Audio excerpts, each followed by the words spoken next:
안녕하세요. 결혼한 지 9년 차 된 송파 딩크 부부입니다. 네, 처음부터 딩크족은 아니었는데 30대 부부예요. 둘 다 흙수저라 가진 게 없어서 맞벌이로 내 집 마련할 자금 좀 모으고 이세를 계획하자 하면서 미루며 살았습니다. 근데 그 사이에 집값이 너무 뛰었는데 소득은 따라잡지 못하고 나이만 많이 먹게 됐네요. 내 집 마련은 못해서 자연스럽게 딩크족이 돼버렸습니다. 1억 6천짜리 구축 투룸 빌라 전세에 살고 있었는데 집주인이 사업이 망해서 집에 경매가 들어왔습니다. 네, 이게 진짜 어제 나온 사연이에요.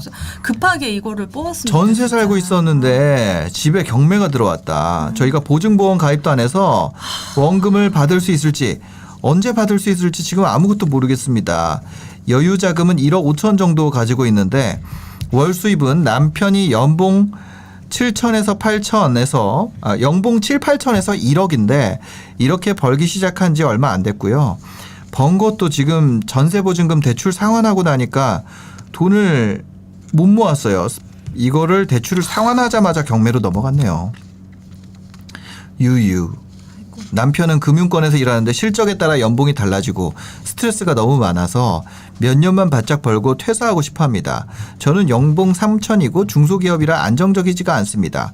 경매에 넘어간 이 빌라를 저희가 떠안아야 할지 원금을 못 받아도 포기하고 받을 수 있는 것만 받고 나가야 할지 전세보증금은 그냥 묻어두고 1억 5천 정도에서 구할 수 있는 아파트 청약을 알아봐서 나가야 할지 어떻게 해야 할지 고민이 많이 됩니다. 동네 부동산 관계자는 여기 투룸 빌라를 경매로 받는 것도 나쁘지 않아 보인다고 하는데 빌라는 투자하지 말라는 말을 들어서 판단이 서지가 않네요. 청약 가점도 40점대 초반이라 당첨 확률도 낮고 이 동네가 재개발될 것 같지도 않고 GTX 같은 개발 호재도 없고 강남 출퇴근이 가까운 것 외에는 메리트가 없어 빌라를 매수하는 것도 망설여지고 어쨌든 경매도 수개월째 진전이 없어서 그냥 살고 있습니다. 전세 빌라가 경매로 넘어간 상황에서 내 집 마련을 어떻게 하면 좋을지 꼭 상담 부탁드립니다. 경매 때문에 변호사까지 선임해서 소송을 했는데 소송비 1,000만 원만 날리고 집주인은 배째라고 하고 있는 상황입니다. 변호사도 이거는 돈을 받는 방법은 없고 기다리는 수밖에 없다고 하네요. 저희 같은 경우에 어떻게 하면 좋을지 상담 부탁드립니다. 이렇게 보내주셨네요. 그러니까 전세가 안전한 게 아니야. 그러니까요. 이게 조금 보증보험도 지금 네. 이거 어떻게 해야 되는지 어제 이 사연을 보고 급하게 이제 사연을 했는데 그리고 제가 그 지역의 경매 물건도 한번 살펴봤더니 네네. 아직 경매는 진행이 안 되고 있어서 예정 물건에 있을 것 같기도 한데 네네. 지금 예정 물건에서도 어떤 건지는 정확하게는 모르겠는데 그쪽 지역에 송파구에 있는 네네. 빌라입니다. 네. 그래서 이제 투룸 빌라에서 이제 찾아봤는데 아직 그게 명확하게 어떻게 해결될 수 있을까 네. 그런 게 있는데 이렇게 이제 사실 해결할 수 있는 방법이 정말 기다리는 방법밖에 없는데 그러면 내가 여기서 계속 살아야 되냐 이사 갈 수도 있고 그러잖아요. 네네. 근데 지금 만약에 그런 경우가 있어요. 그냥 계속 기다리던지 아니면 내가 근데 어디 딴 데 이사를 가야 되는 상황이 되면은 네. 사실 이거는 여러분들이 좀 알고 있으면 좋은데 만약에 집주인한테 돈을 못 받거나 이제 경매로 넘어갔을 때 임차권 등기라는 게 있습니다. 임차권 등기. 네. 네. 설정을 하는 거죠. 임차권 등기를 설정하고 네. 사실 이게 전입을 뺀다는 거, 거기에 살고 있는 주소를 빼는 건 진짜 큰일 나잖아요. 아, 이사를 나가면 절대 안 되는구나. 절대 안 되는 거죠. 절대 안 되는 거니까. 네네네. 그래서 근데 뭐 어떤 방법 때문에 어떤 이유 때문에도 이사 갈 수밖에 없는 사연도 있을 거예요. 네네네. 왜냐면 요즘에 뭐 청약을 받으면은 이사 갈 수도 있고 그러니까 네. 근데 돈을 못 받는 경우는 임차권 등기를 설정하거나 그러면 전입을 이제 그쪽에 다른 곳에 이제 전입을 할 수가 있습니다. 네. 그 돈을 이제 내가 이제 딱 맞춰 놓은 거니까 이걸 받겠다라고 증거를 등기부 등본에다 올려 놓는 거니까 네.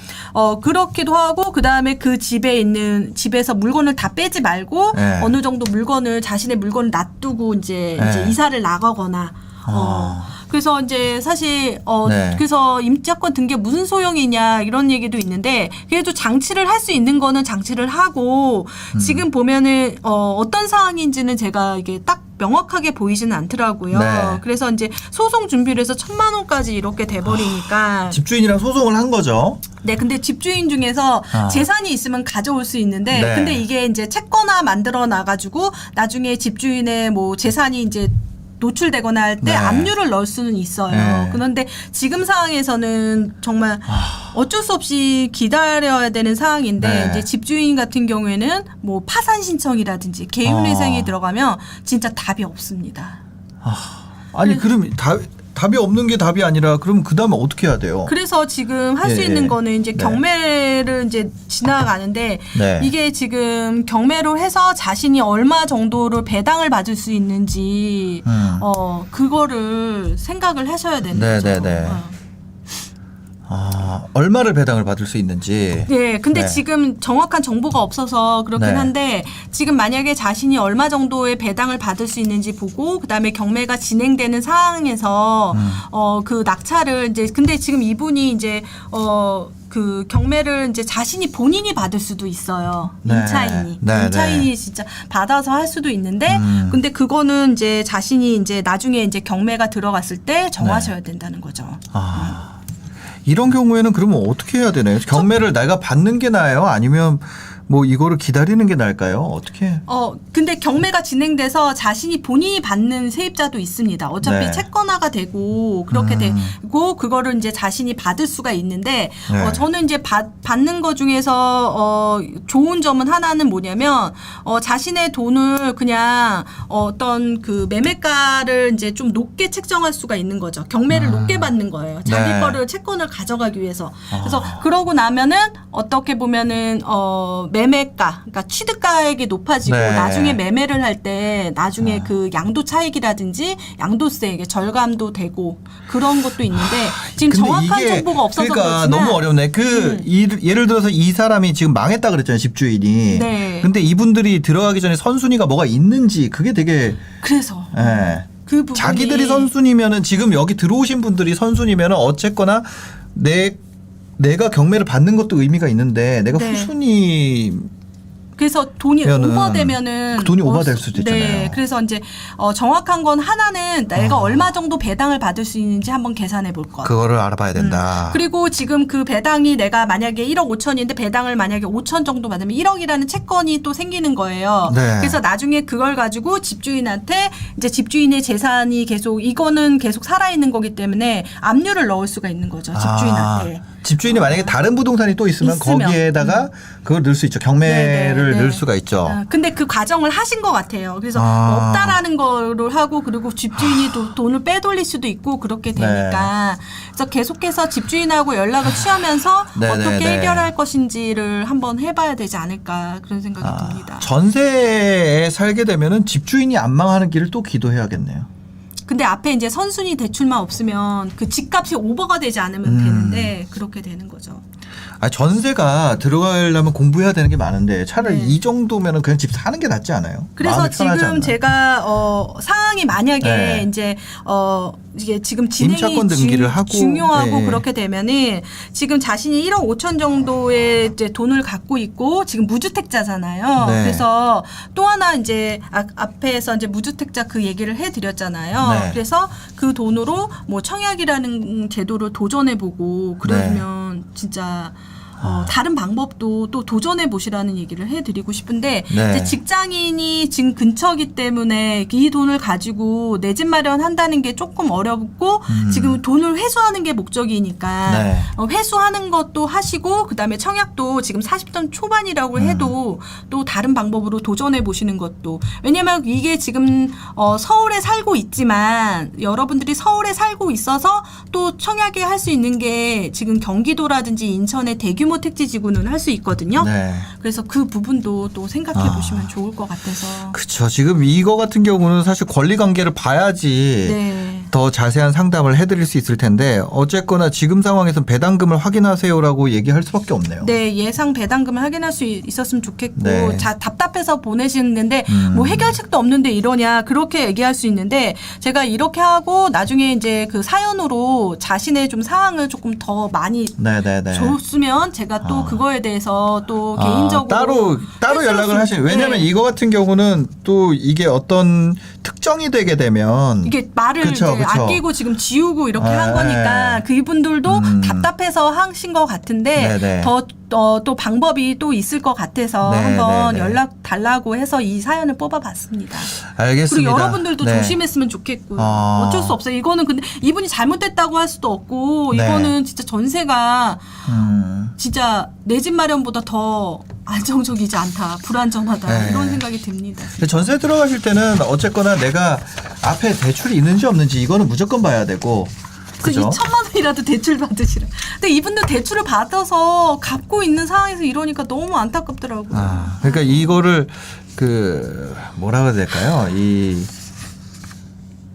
전세를 들어가려면 전세자금 대출을 받고 그다음 보증보험 가입 무조건 보증보험 무조건 가입하셔야 됩니다. 보증보험 만약에 딱 보증보험 가입한다고 연락했는데 보증보험 회사에서 가입 안 됩니다 된다고 하잖아요. 진짜 위험한 거예요. 그러면 그냥 그 집을 안 하면 돼요. 네. 그러니까 뭐냐면 보증보험 회사 왜 이렇게 까다로워 이런 것도 안 해주고 얘네 뭐 제정신이야 진짜 이거 보증보험 돈 준다는데 왜 안 해줘? 왜 안 해준다는 거야 이런 생각이 아니라 거기서 안 된다 하는 건 그냥 안 하면 돼요.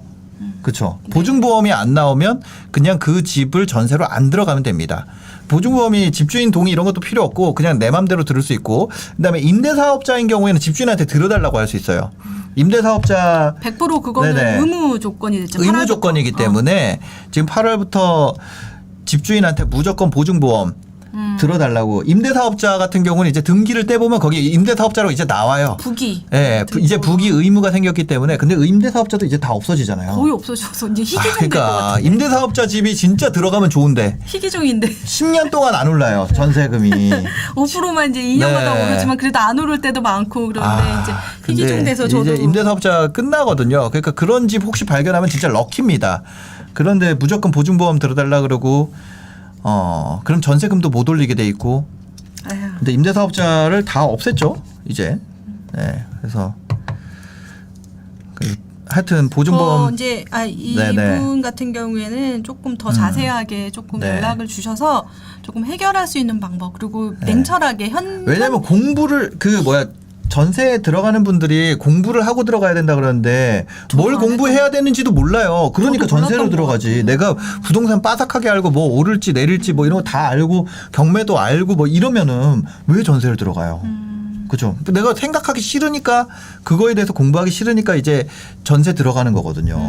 그런데 들어갈 때 그럼 공부 안 하고 바로 알 수 있는 거는 그냥 보증보험 들어가고 네. 거기서 거절나면은 그냥 안 하고 다른 집 알아보고 그게 제일 베스트예요. 네. 그래서 전세가 참 이게 돈이 이제 많이 들어가는 거고 이제 이런 사연들을 많이 접하다 보니까 저는 이제 경매지를 가끔 가다 보면 이런 게 진짜 많이 있어요. 그래서 이제 진짜로 임차권 등기를 했고 그 사람이 어쩔 수 없이 나간 거예요. 청약 네. 그 전입을 안 하면 안 되니까.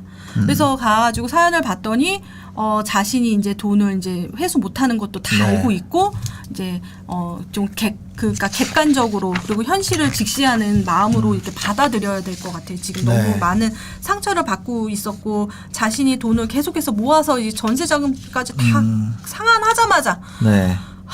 그래서 지금 전세가 1억 6천이에요. 근데 이거를 이제 근데 얼마 전세자금 정도 대출이 나왔다는 거 보면은 선순위일 가능성이 높죠. 그렇죠. 조금 네, 선순위일 이게, 가능성이 있고 그래서 저는 이 배당금에 그리고 여기 받는 것도 저는 제가 봤을 때는 일단 전세자금 대출을 받았으니까 어디서 나왔을 거 아니에요. 은행에서 후순위 전세자금 대출은 거의 안 많이 해주는. 안 해주니까. 네, 거의 안 해주니까. 제가 볼 때, 네. 그래서 이게 조금 이제 잘 해서 그다음에 이제 여기에 이제 힌트로 볼 수 있는 게 남편이 금융권에 있다 그랬어요. 그러면 금융권에서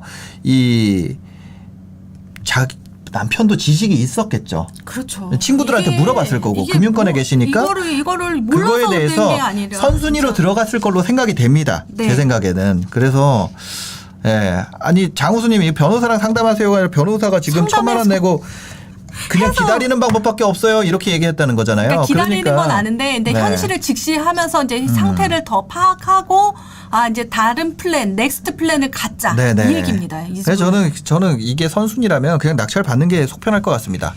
저는. 그럴 그죠? 수도 있고요. 네. 네. 이제 시세를 보고 이제 제가 네. 다 뒤져봤는데 물건이 정확하게 명확하게 나오진 네네네네. 않아서 사실 이게 경매로 지금 진행 중인가 이런 생각도 들더라고요. 네. 그렇습니다. 여튼 그러네요. 그래서 네. 안타까워서 한번 뽑아봤습니다. 알겠습니다.